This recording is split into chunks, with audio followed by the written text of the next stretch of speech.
Okay, good. I got a nod from the corners. To the Zoom group, the reason I got a hand for just getting to the chair was that I'm walking and forward. And, and actually, these are the first shoes I've had on in 4 months.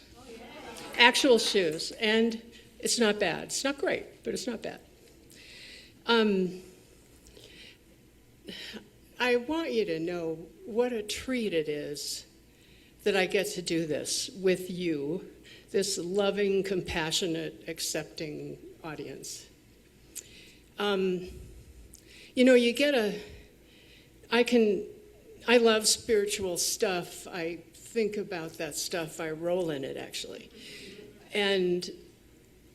But unless I'm forced to a deadline, I don't work out all the crinkles and get to the songwriter's nodding. I think yeah. So this is such an honor and a pleasure. I'm grateful. And I see Sharon Bray has just joined us, and I wanted to send a special note to your husband, Tom, because every time I speak, Tom has come back while I'm in the doorway there and given me such loving support and acknowledgement. So that's all right. I'm thinking of Tom this morning. So I guess I'm ready. If you are, you look ready. Look what life did as I printed out my talk. It just left half a page open. And I thought, oh, okay, I hear you. Don't read it. That's what the message is. So I had an experience about a week and a half ago where, my mind got busy in the night at about midnight, and I think we've all had that time. But this was so outrageously exceptional because what my mind was busy with, and this is kind of in my face, was how much people were busy loving me. That's what was keeping me awake in the night. I mean, really. And it was overwhelming, really. And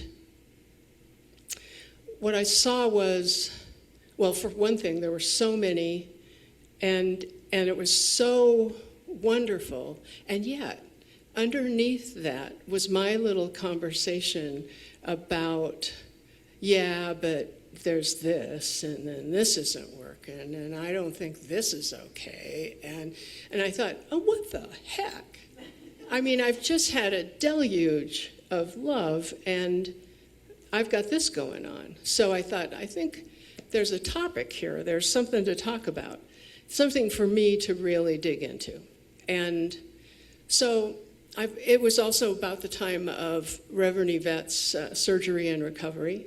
And I'd been thinking about her and sending love.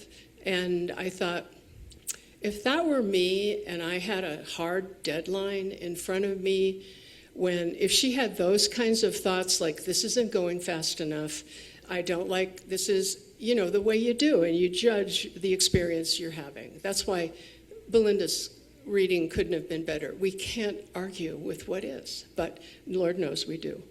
So I just thought I'd email her and say, hey, I have a topic in case it would ease your recovery if you didn't have to get up here today. And she was very graciously and gratefully accepted, and it's been a gift for both of us. And so that's why I'm here instead of Yvette, and it's cool. Then what else was I going to say on that front page? Oh, and while I was in that love that I was experiencing, part of that, well, no, there was just so much of it, so there you go. And the thing is, it landed in a way it hasn't always. I think a lot of us, certainly me, have had people come up and offer us love in the form of an acknowledgement, maybe even a compliment. It doesn't have to be overwhelming, but they offer it and we go, oh, ha, pshaw. You're not me, not today. Look at my hair. I mean, we push back, and that's love we're pushing back. I mean, that's silly. Anyway, yeah, so there's that. The judging that I do of myself, I really saw how it came from comparison, and we'll be talking a fair amount about that. Good, so that did that. And that. And that. And that, good. See? Don't you love it? So I love the song we sing. I think we sang it last week. I release and I let go. I let the Spirit run my life. I love the song, but I argue with the line that says, I let Spirit run my life. When we are wholly in ourselves and in communion and connection with Spirit, yeah, Spirit moves us and runs us, and it's golden and glorious. But the laughter told me that that's not how it always is for you. And that's exactly right. And what life really does, this is what I think, life is showing us ways, opportunities, the icky stuff that comes up. It's giving us opportunities to release some of the old pain we're carrying. And this takes us, and it never tells us what to do. Spirit, that's our free will. This is what we're stuck with. We get to figure it out. Because we grow into it. It's not just, here's how it's done. If someone did that to me, I'd be running the other direction. You can't tell me what to do. So we get to choose to experience how we respond to how life is happening. We can choose to label it as a hassle and nothing but pain and way too much work. You know your own internal dialogues. And we can judge it as way too hard and not anything we want anything to do with. But, as Belinda said, it is what we have to deal with. So, we can also choose in that same moment. And I know it lands as impossible, but we'll smooth it out a little as we go. And this is Michael Singer stuff, the guy I like so much, and I'll explain that in a moment. But we can, instead of, wah, with the thing that just happened, we can, if we are conscious of ourselves and who we really want to be and have, my goal is constant peace. That's the thing that I'm after. And when I'm driving and screaming inside at a driver that just did a tiny stupid thing, and it did not endanger my life, that's a waste of my time and life, and it's not who I want to be. So in that moment, and I have a few new techniques, because it still happens, I can choose in that moment to breathe. And Michael Singer says to lean back, because when you're leaning forward, you're like going in for the fight. So you lean back, and in that brief moment, it's so tiny, but you have just saved yourself from an explosion that could possibly leave you feeling guilt and shame. It's so tiny and so significant at the same time. So Michael Singer, just to remind you, he's the guy that talks about how we stuffed pain that happened, a lot of it in our very early lives before we knew what to do with the yelling and the rage and whatever else the heck was going on in our home life. And we just stuffed it because we couldn't deal. And so now we walk around and someone turns in front of us awkwardly, and some of that rage pops out, or some of that sadness can fall on us like just, out of the blue.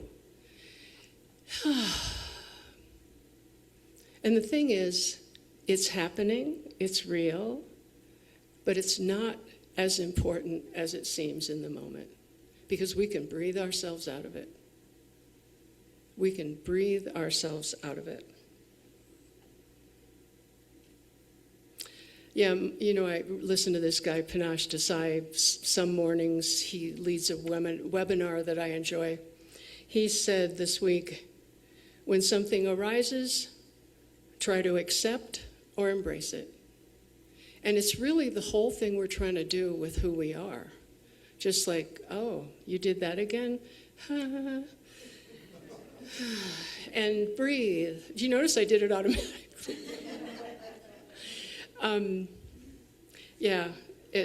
So I've quickly gotten this out of order. I just want to point that out. And I just got it into order at 10 o'clock this morning. So I've had a very busy week, and you'll hear about that too. So when we breathe, it gives us a chance for our heart to kick in. And it's really our heart saying, hey, if you could release this tiny chunk of rage or sadness I'm giving you right now, you could have a more open heart. Oh, it gives me goosebumps. And that's how love gets in, when your heart's available to it. When we've got all this crap stuffed in there, it's like, no, don't tell me I'm fine. Don't tell me I'm good. And we knock it back. And that's also really, that is not nice to do to other people. They've come out of the way to give you love, and you're saying, nah, not me. It's not nice. Oh, so life is occurring like it is in order for us to experience more love. Life is not punishing us or giving us lessons. And this is why this talk is called, and I have to read the title because I'm unable to remember it once yet. So, see, I'm still working in this area. Let's accept what life is offering us. It sounds like, well, yeah, duh. Well, I don't think we're very busy at it. I think we're busy at doing the opposite. So, when I prepare this talk, stuff is just rolling around in my head and in all kinds of order. And so, but this past week, I had a friend of 30 years in my house for a week. And she was describing how someone she knows is choosing to neglect herself in order to keep her household peaceful. And I think we can all, I don't know about you, but I certainly recognize this. I call it walking on eggs, doing whatever it takes to keep people from exploding or anything. So it's not it's not real living. It's a survival mechanism. And I love it. And all of us people pleasers can relate to that, and I think we've got a few in the audience. And my friend, just off the cuff, she said, why can't they just breathe that out of us? And I get that, because it seems like a hard thing to do to manage our own lives and what is coming in. And if they could just breathe it out of us, we wouldn't have to do this. Yeah, but the thing is, God doesn't work that way, otherwise it wouldn't have given us free will. But also, we get to daily and hourly reclaim the space in our heart as we release this piddly stuff. It doesn't come back usually, it could if you're experiencing PTSD and have big experiences. But mostly what Michael Singer is talking about is the stuff that we just get, all the time. Just the natural, this doesn't work for me.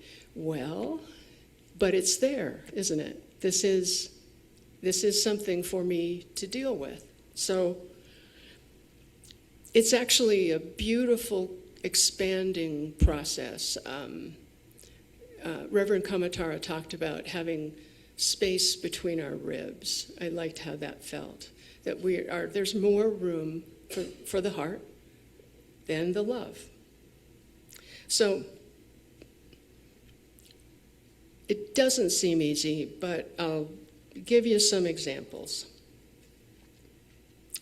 So the example of breathe, so it just means breathing into it.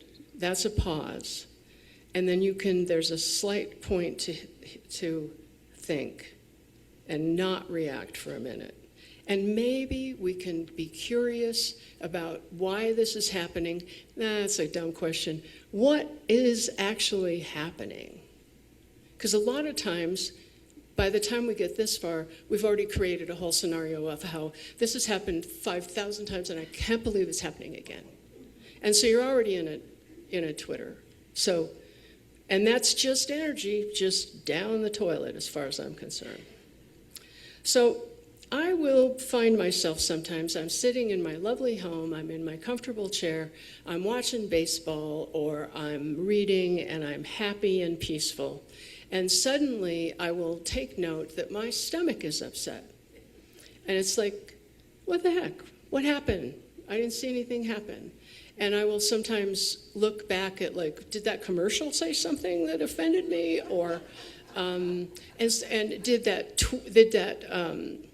text I read, because you know how you have your phone with you everywhere and you're doing things with it no matter what else you're doing. And did the phone say something? And the thing is, it doesn't really matter what the trigger was. It's to notice that I've gone from peace to crap in less than 60 seconds. So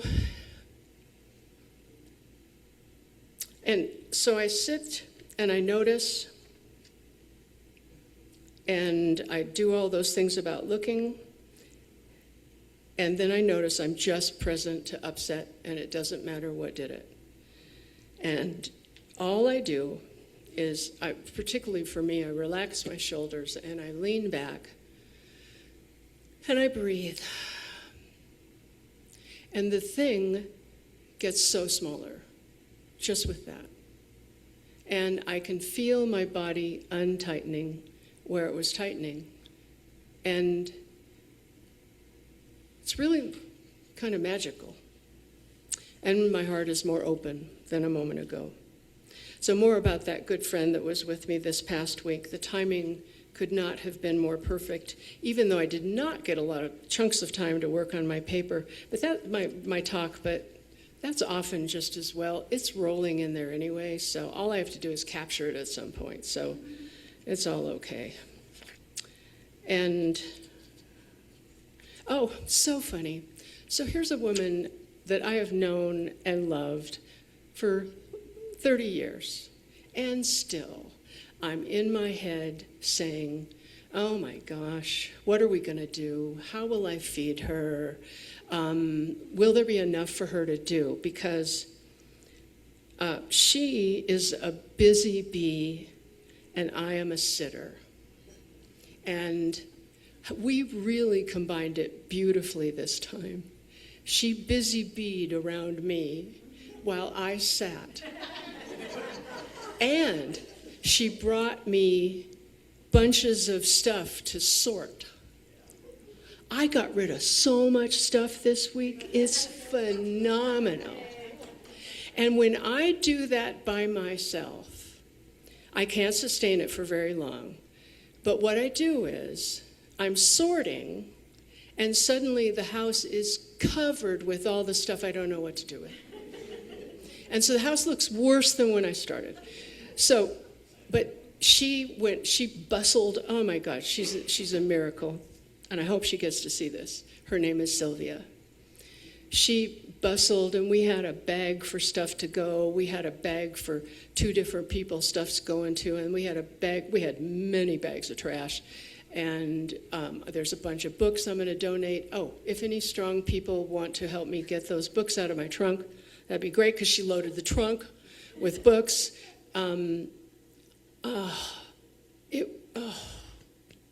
I swear, talk about a heart opening. I can breathe better. And that stuff, it just gathers. Yeah, so that was fabulous. But as I looked at this about her being a busy bee and me a sitter, I saw that there I was, doing the thing that I torment myself with, which is comparison. Like, oh, if only I were a busy bee, I wouldn't need this help. Okay, but you're sitting and you're doing what you love, which is baseball, and you're not bustling. It's not you. This bod is not built for bustling. I'm sitting here talking to you, okay?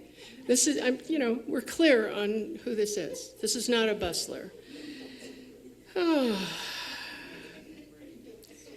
So comparison, really keep that word in mind. Check in your monkey brain that goes in circles with the crap that you're working. If you are comparing, you are creating suffering and nothing else.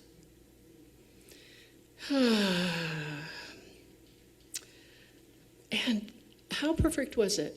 A busy bee visits my house. And because she is different than I am, we got stuff done. If I'd had another sitter, and I've had those, well then, we watch great, my nephew and I sit down and watch Star Trek or Foundations, and it's heavenly. It's this way, while I'm embracing myself, I get to embrace them. And so we can be together in a place that works for both of us. And always when people came, it was, or I was going to do a dinner party, which I do not do anymore. My mom thought I should. That's all the reason for that. And what I saw was, it was giving from resentment. Is that the last thing you want to do in this world? Don't you want to offer love and be who you really are? God darn. So I knocked off the dinner parties, that's for sure.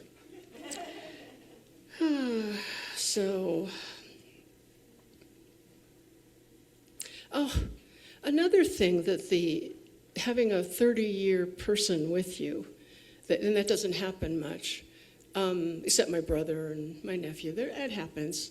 But we were talking the whole time we were doing all this stuff and remembering and laughing and having such a good time. But she was mirroring to me, I'm going to say this, it's not in here because I couldn't write it, that she was mirroring to me that I've always been awesome. And that's not been where I lived. Where I lived was, I needed to do a lot of work in fixing and changing. And you've heard all about that saga in other talks. And so this was a revelation. Plus, we were going through a lot of, I got rid of a lot of stuff but I was looking at, and it was classwork that Reverend Bonnie, this one's for you. She was with me through probably at least 20 classes, Wellspring and here. Thank God for Reverend Bonnie and all those classes. It's the reason I'm here today, this version. I've always been awesome, trying to plant that. I'm trying to plant that. But wow, lots of assistance, so much assistance that I needed. So, but it surprised me when I looked at the classwork, and I could see the me now in the notes I'd taken. It was a shock. I totally thought that I've been crap for decades and I just came out. But no. And we were talking about something, there's an interesting thing that happens around me. People jump up to assist me. I wheelchair in airports, and I have people buying me coffee and assisting me. And the Troward group would meet me when I was in my deepest gout, would wait in the parking lot, help me out of the car, take all the stuff out of my arms, walk me backwards into the center, then rush ahead of me to prepare a leg chair. I mean, that happens to me, and I thought that was a recent miracle. And my friend of 30 years just laughed at me and said, "No, that's your superpower." I would never have known that. I really thought it just happened. So, thank you, Sylvia. So I am still me. You're still you. You are the awesome human that Spirit put here to be here now. We've just clouded it with some pain and suffering, and it's all doable.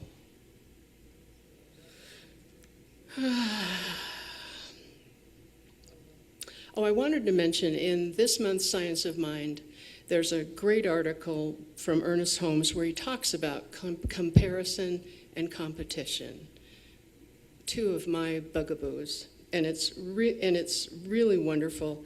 And interestingly, it's entitled "How to Get the Most Out of Life." Isn't that cool? So check that out. We have them in the library. So, yes, what has changed? So the sum of this surprise that I've been myself this whole time.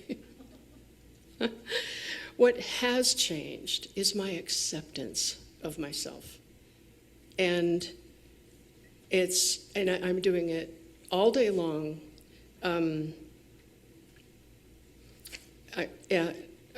There's a thing here, but I don't know if I'm ready for that. Well, the thing I want to say is, that got lost. So, I saw myself as a ladder, my life as a ladder I was climbing with peace at the top.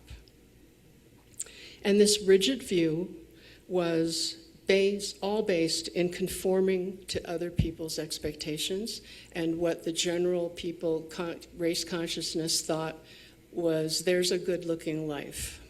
And then maybe I could be compared favorably to someone someday.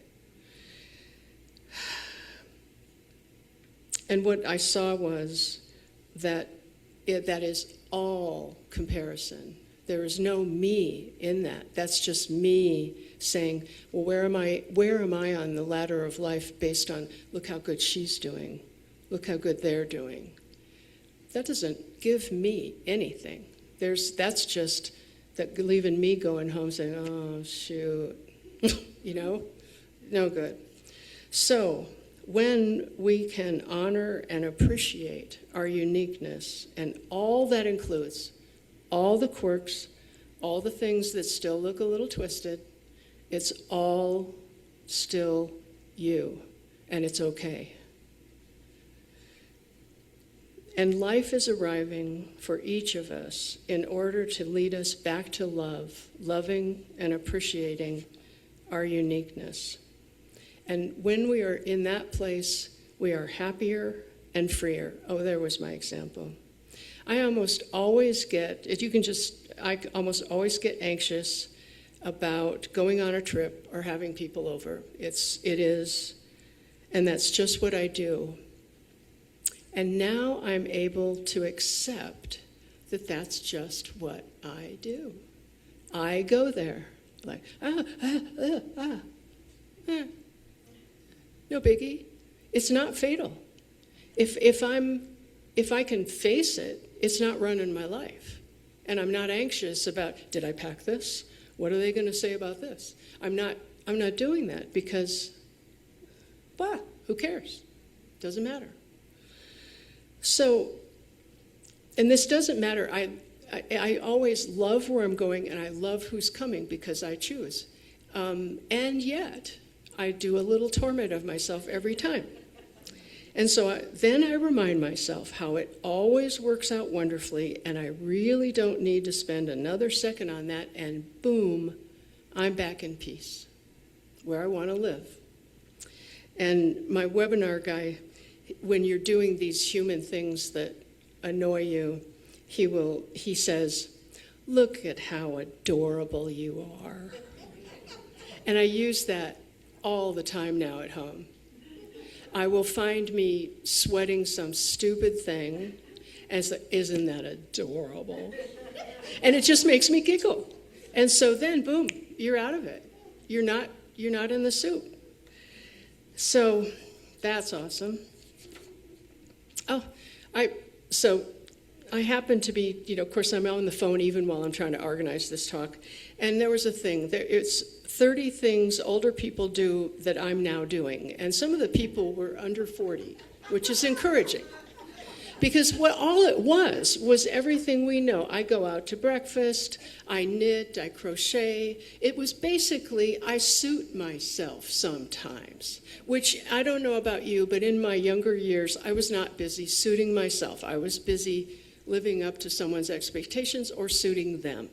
So they have to write an article and that's the beauty of aging, I think. We finally cut ourselves some slack. And because I love it. They started with going out to breakfast, and that's one of my favorite things. And they had to mention wearing relaxing clothes at home. And I'm thinking, who are these people? I mean, geez.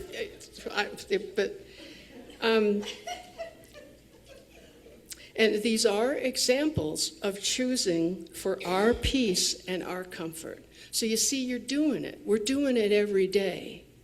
It's just when the stuff comes up and bites us suddenly, we can do it even then. And it's just a breath and an awareness. Breathing into some of life's tougher offerings. And think of a life with so much room, so much acceptance. And when something else arises, we just be with it and release a little more. And this talk all began with me experiencing all the sweetness that is of that love pouring into me, the way that I got that wonderful experience. That sweetness is one of the gifts of accepting ourselves. We make loving ourselves kind of this pie in the sky. I don't know, what do you mean? What do we do? It's breathing, be curious, take a moment. It's not that hard. And then when you hear those comparison thoughts like, I'm not doing this like someone else would, well, no, of course you're not, because it's you. Allow that. And if you can, call yourself adorable a few times a day, because it's the best. It's just the best for me. So now, what and why that was so different, why I noticed the love so much, because when someone says something or does something loving to me, I am there for it. And I think I'm worth it. And I can accept it as it's given. And somebody said a funny word about it, but I know that even if maybe the word isn't just right, the love is totally there, and I am there for it. This is what happens when we relax into our adorability. And so it is.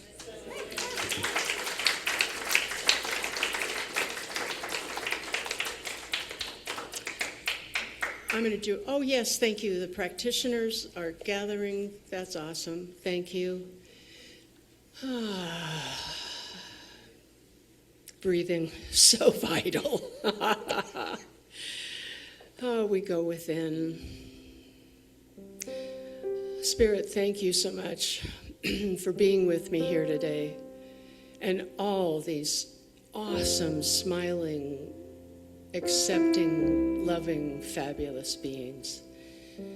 I am so grateful for the life I am growing into. And I see it. I see it happening right now within everyone that is here today and everyone that listens. Everyone wants to feel and experience love, and it is not that hard. It is simply giving ourselves a slight break in the moment. I'm so grateful that I get to have these opportunities and work through these things and then share them with the best people I know. Thank you, Spirit. I am so grateful, and so it is.